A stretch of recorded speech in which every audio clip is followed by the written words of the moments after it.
This is the word to His Excellency the President. There is no way he can intervene. That answer he gave.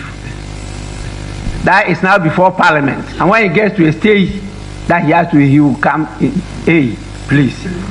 This is legislation. This is not execution. Whenever I say my PENDREAM TV there, I see them yopo. Aha, a PENDREAM TV. In fact, video ya with three, you know, a Ghana Speaker of Parliament.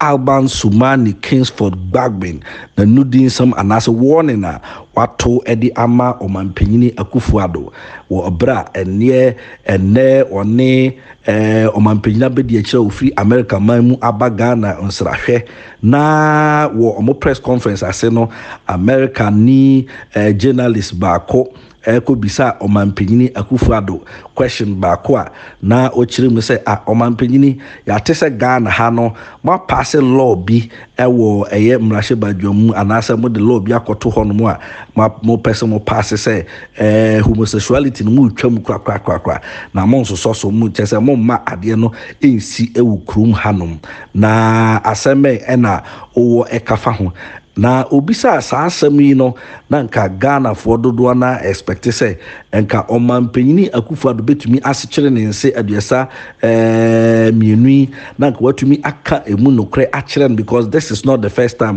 Sebio and Sembisi apie ewo yeman mpenya wo ma betwamu ekọ wo President Rollins Apenso, President Akuffo Apenso, President Atamils Apenso, President Mahama Apenso.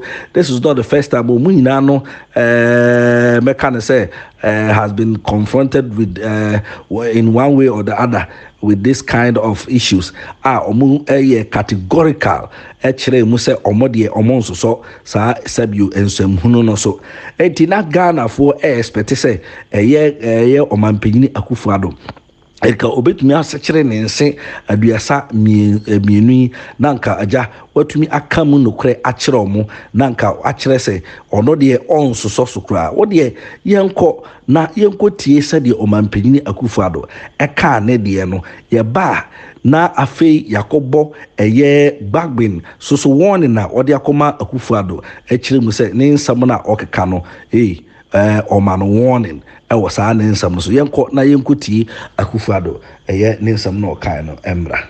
Madam Vice President, you have made clear that the message of this trip is centered on a collaborative future. At the same time, the Biden administration committed to calling out any foreign government that advanced anti-gay legislation or violates human rights.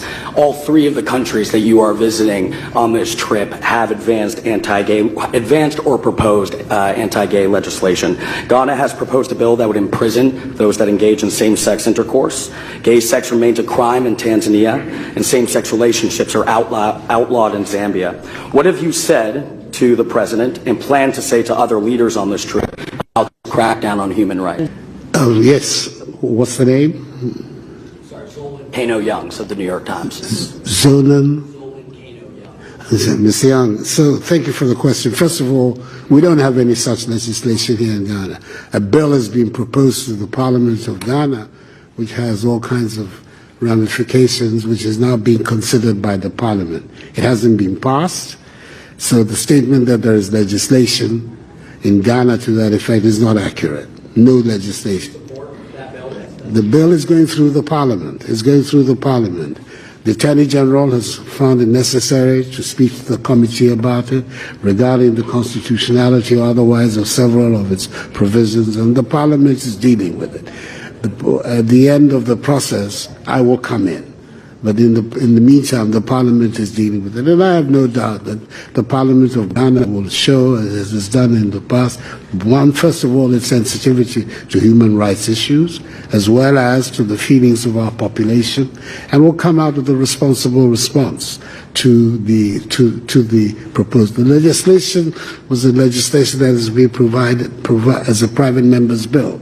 This is not an official legislation of the government, but it is one that has been mooted by a handful of private members. So we will see what the final outcome of it. But my understanding from the recent discussion I had with the chairman of the committee, the substantial elements of the bill have already been modified as a result of the intervention of the Attorney General. We will see what the final outcome will be, and that is the stage at which I will also have the opportunity to provide.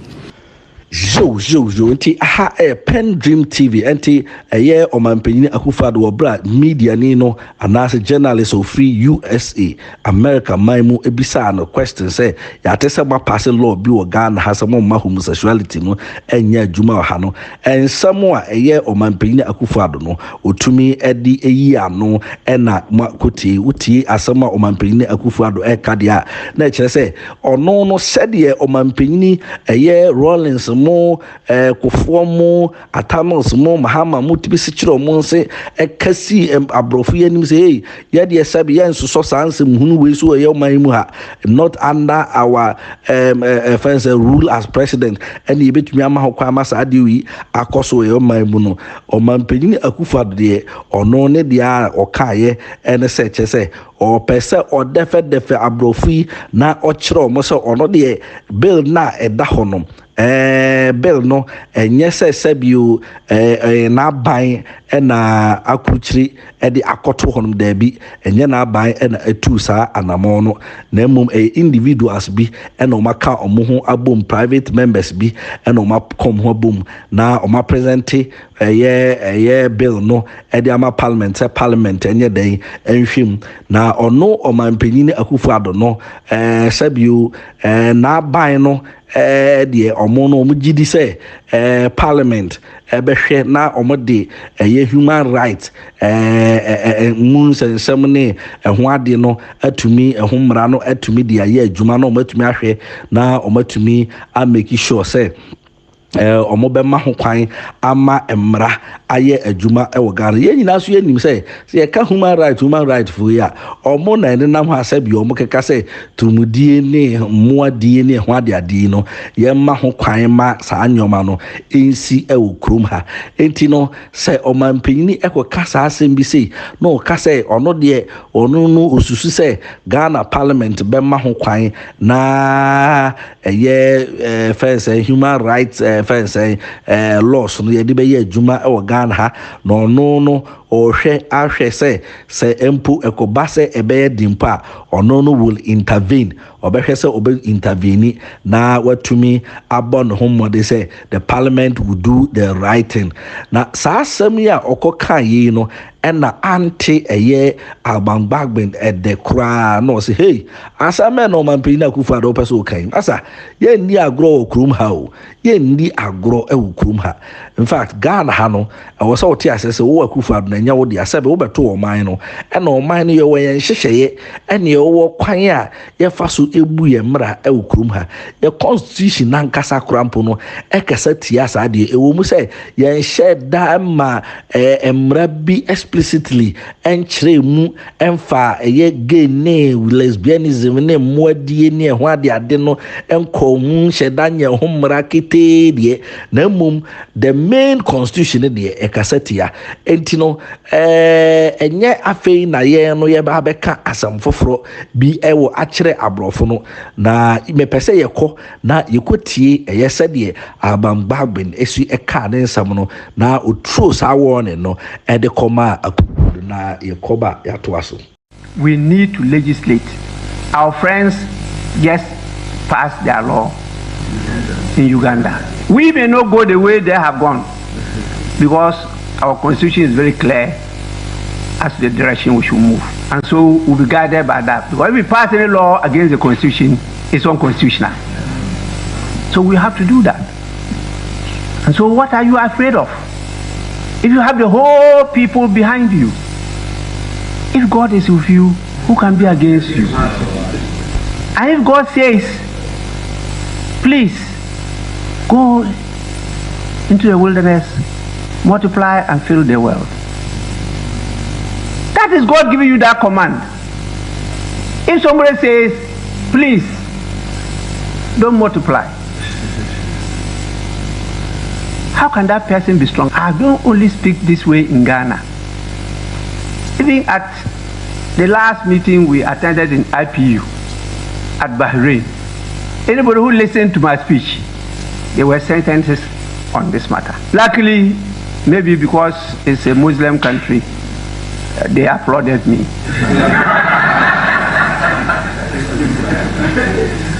If there's somewhere else, they will be asking questions. As the vice president just did, is it yesterday? I mean, these things should not be tolerated. That is undemocratic. What is democracy? That somebody else will have to dictate to me as to what is good and what is bad? Unheard of. Because we have decided to devalue ourselves and go a begging. Come on, we have more than enough. God has created more than enough for every person. It's just because you are looking at somebody else's share, not yours. We have enough in the world. The bill will be passed.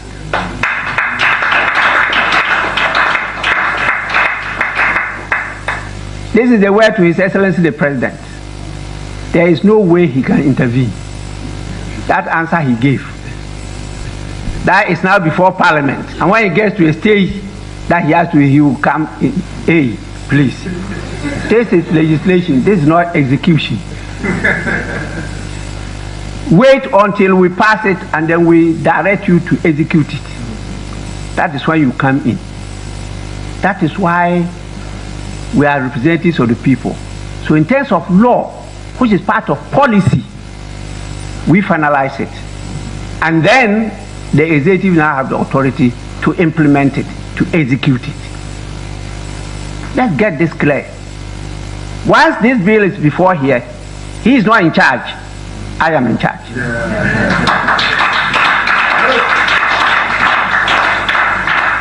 I hope the U.S. Vice President is not yet gone. And he say, Alban Sumana Kingsford Bagbin to me a pony samono at the money or Mampini Akuffo Addo Chirimu say masa one samana okakano be very careful na yenma yete hano unni to me and change and to me so embe interfere ewo adwuma me Speaker of Parliament may ewo sa Parliament ha was o mampini wote ase say Parliament adwuma no ehye ono Speaker ensa ono na overall boss ono na be kire said ye be isi akono eti bill na abeto manim no o mampini Akuffo Addo umpu bill no will be passed Parliament say ba won chen say ebia executive anase sign ma emra no endimu asa wo say on sign a ɛhɔ deɛ ɛyɛ wankasa one Ghana for asɛm na emum man ko tena hɔ enko daada abrɔfo bi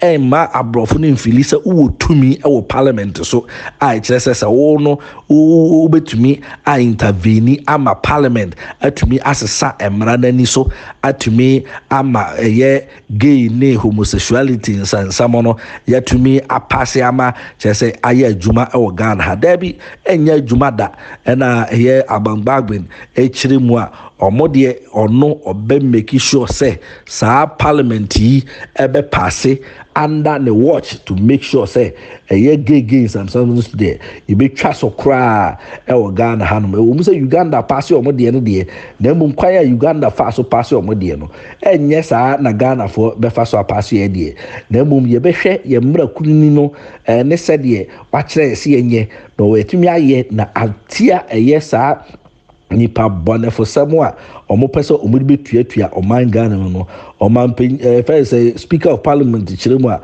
o se oman penni ko jai sa asrasre no mo soro makosresre nyoma sa fida broviews eno ena ma akowiwie se ya nsabio ne wa begina wanima untumi nka no krokrompu ensi nanim nkyere ne se de o keka no enya ade a wo de be ye adwuma eti no be bold and tell them the truth.